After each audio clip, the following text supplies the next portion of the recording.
What's up, my dude? Your friendly neighborhood Tony here, and in today's video, we're going to do something a little unique. So for the 73 of you that were subscribed to me at the beginning of 2022, I did a little video where I went through my most anticipated movies for the upcoming year. And now that we are at the end of 2022, and there's a few more people subscribed to my channel than there were at the start, I want to go back in time and look at the movies that I was most excited for and see if they turned out to be any good. So if that kind of thing sounds good to you, maybe drop a like on the video, and of course, if you want to see more videos just like this one, make sure you subscribe. All right, so I've got my top 10 list over here on my laptop, so let's go ahead and start off with number 10. My 10th most anticipated movie of 2022 was Top Gun Maverick. Now, for those of you that have been paying attention, Top Gun Maverick has become the highest grossing movie of 2022. So if this is coming in at number 10 for me, just wait until you see what else is on this list. Now, of course, way back at the beginning of 2022, I didn't know that Top Gun Maverick would be the success that it has become. And in fact, at the time, even though I was excited about it, I kept it at the bottom of my list because in reality, the original Top Gun, although it's a very much beloved classic,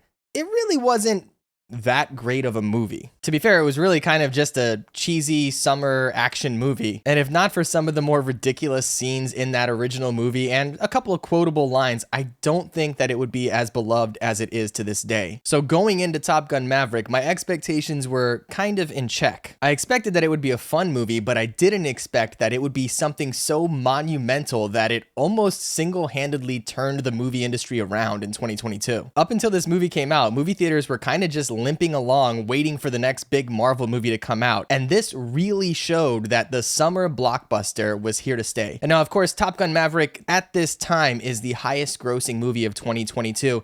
And in fact, I'm going to be doing a video in the coming days going over the 10 highest grossing movies of the year. So if you're looking for the biggest movies of 2022, if you want to make sure that you didn't miss anything, definitely stick around for that. Okay, coming in at number 9 on my most anticipated movies list was another movie that didn't make quite as much money as Top Gun Maverick, but I would argue it's still a really great movie, and that is a movie called The Northman. The Northman is directed by Robert Eggers, who has become pretty successful in recent years with other movies like The Witch and The Lighthouse. It has a killer cast with Alexander Skarsgård, Nicole Kidman, Anya Taylor-Joy, Ethan Hawke, Willem Dafoe is in this movie. And I remember when I first talked about this movie in my most anticipated video, thinking that this was basically kind of a retelling of Hamlet, when in reality, this movie, this story, is what Hamlet was based off of, which I did not know. So if you're familiar with the story of Hamlet, the story of the Northman is pretty similar to that, but as a movie, it is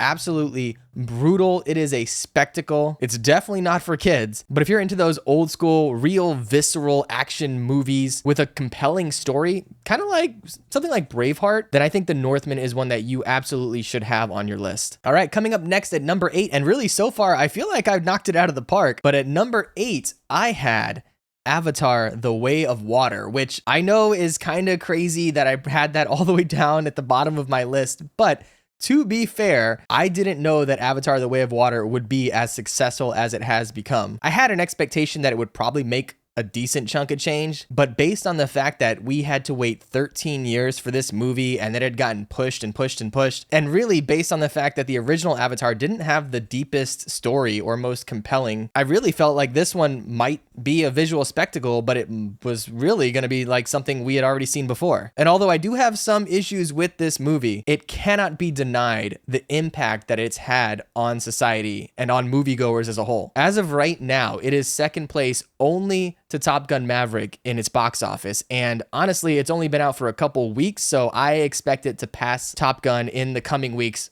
without a doubt. And now here is where things might start to change a bit. Coming in at number 7, look, we all make mistakes, okay?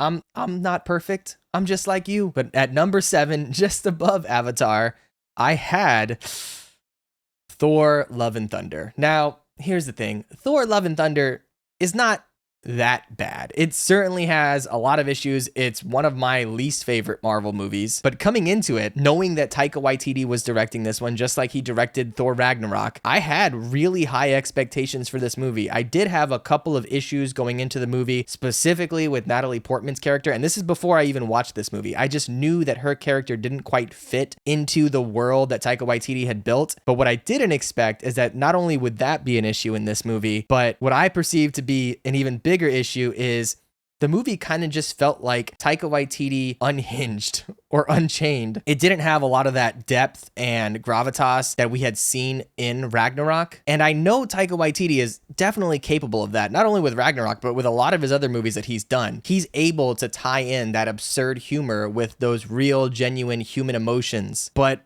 something happened with this movie where I think he just went too far in one direction. So Thor Love and Thunder, although it was one of my most anticipated movies of the year, is probably one of the biggest disappointments. But you know what didn't disappoint me? My number 6 pick, which at the beginning of the year, I didn't know a lot about, but now it has become incredibly popular and is probably going to win a few Oscars. And that is a movie called Everything Everywhere All at Once. Now, Everything Everywhere All at Once is directed by a duo that refer to themselves as the Daniels. It's Daniel Kwan and Daniel Scheinert, I believe is how you pronounce his name. And they were previously known for doing music videos. They did Turn Down for What, the music video for that. But now that they're moving into movies, they're kind of taking that absurd and over-the-top energy and really showing that they're not just a couple of guys that can show you some spectacle. This movie had that spectacle for sure in abundance, but it also had a lot of heart. And kind of unlike what we talked about with Thor Love and Thunder, when you're able to take that ridiculous over-the-top humor,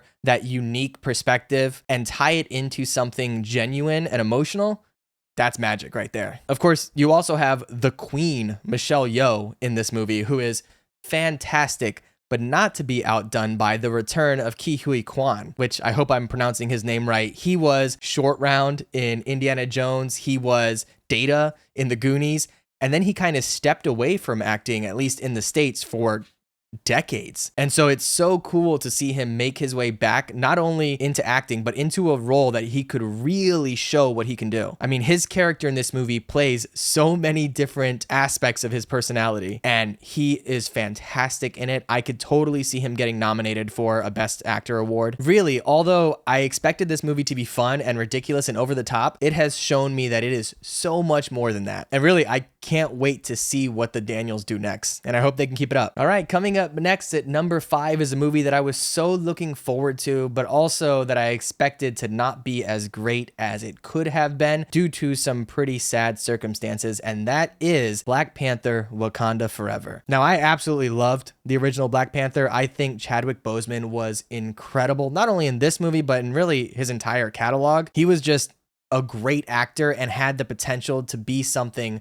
massive going forward. And losing him, particularly as Black Panther, has changed, I think, not only the Black Panther series of movies, but the entire Marvel Cinematic Universe. Honestly, I felt like his character was going to become the next leader of the Avengers or the next central force in the Marvel Universe. And without him, we're left with a massive hole right in the center of it. Now, all that being said, I think what they did with Black Panther: Wakanda Forever was fantastic. I think they did everything that they could do. And really, if you were to put it into my hands, if I was handed the keys to the kingdom and told, hey, go make a Black Panther movie without Black Panther, without the main lead actor, I wouldn't know what to do.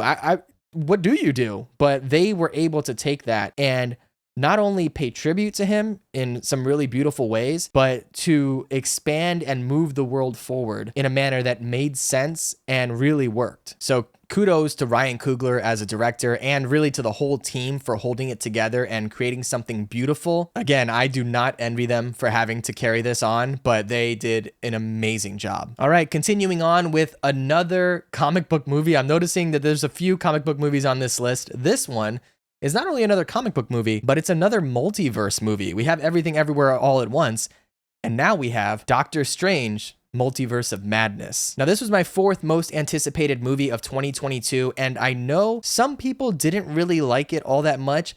I really enjoyed it. I thought this was a very interesting spin on what we had seen so far, not only with the Marvel Cinematic Universe, but more specifically with Doctor Strange. And it was also super cool to see Sam Raimi, who had originally done the Spider-Man trilogy back in the day. It was cool to see him come back, and not only come back, but get to just go off with his own unique style. Then, of course, there's everything they did with the multiverse. Again, some people didn't really like it, didn't really appreciate it, thought they didn't go far enough. I thought they did more than what I expected, and I thought it was super cool to see that there are all these other worlds that we can now explore going forward. It was also really cool to see all the horror elements that they kind of blended into this with Wanda's character and how she is just full monster in this movie. Straight up, she is like a killer in a horror movie that is hunting down her prey, and there are some scenes in this movie that are just so expertly shot. I think it is kind of unfortunate that you do have to be aware of not just the previous Doctor Strange movies, but you also should have watched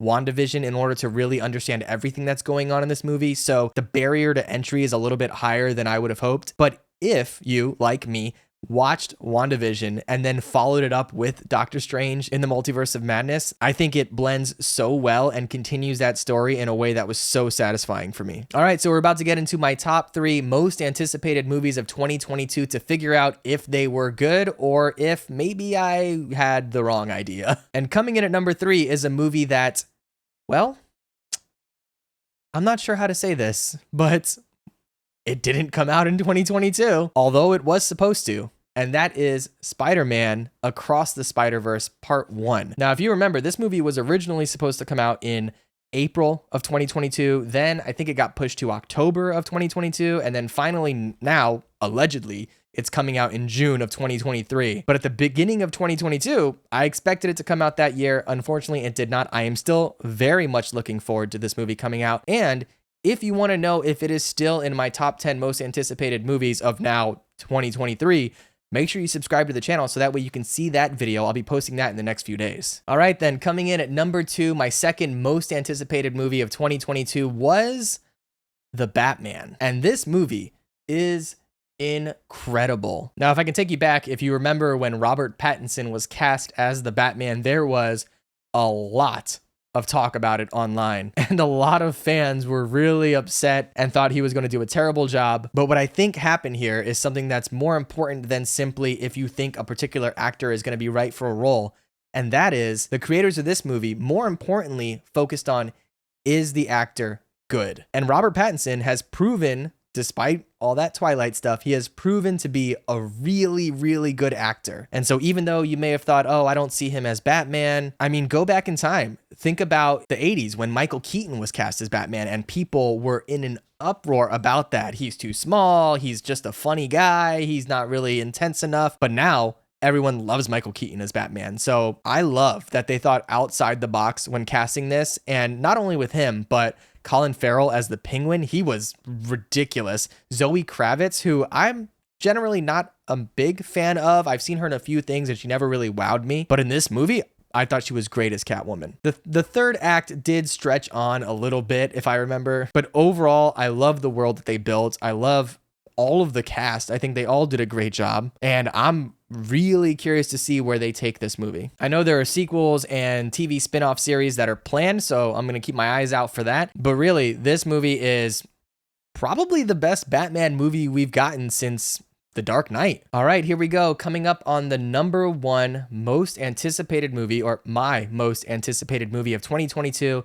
And this one hurts. This one hurts bad. It was Fantastic Beasts: The Secrets of Dumbledore. Man, what a letdown. I am a massive Harry Potter fan. I love Harry Potter. I love most of the Fantastic Beasts stuff that we got. I'm a big fan of Newt Scamander. I actually have Newt Scamander's wand over in the corner there. I'm a proud Hufflepuff, which of course is the best house. We all know it. But this movie was a mess. I don't know what happened. I know there were issues with Johnny Depp and him being replaced by Mads Mikkelsen, but Mads Mikkelsen is a great actor, so I didn't think that that would be an issue. But man, they just fumbled the ball. The writing was a mess. They left out certain characters that were really part of the main focus of the original movies, and they went off in a direction that just left me really disappointed. I remember getting out of the theater and sitting in the car with my girlfriend and just looking at each other and wondering, what the hell did we just watch? It is so unfortunate. I really hope they can turn it around. I think there's 2 more Fantastic Beasts movies that are coming down the pike, but at this point, I don't know. They're going to have to make some serious changes. So that's it. Those are my 10 most anticipated movies of 2022.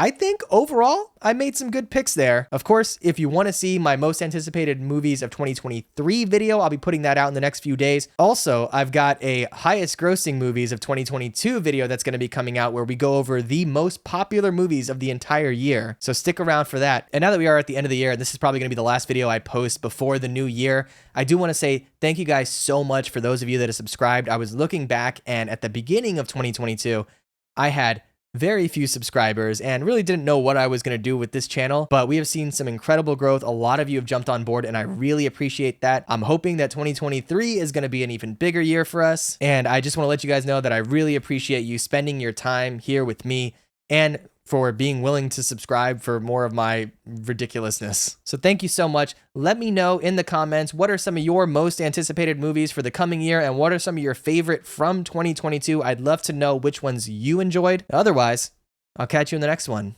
All right. Be good.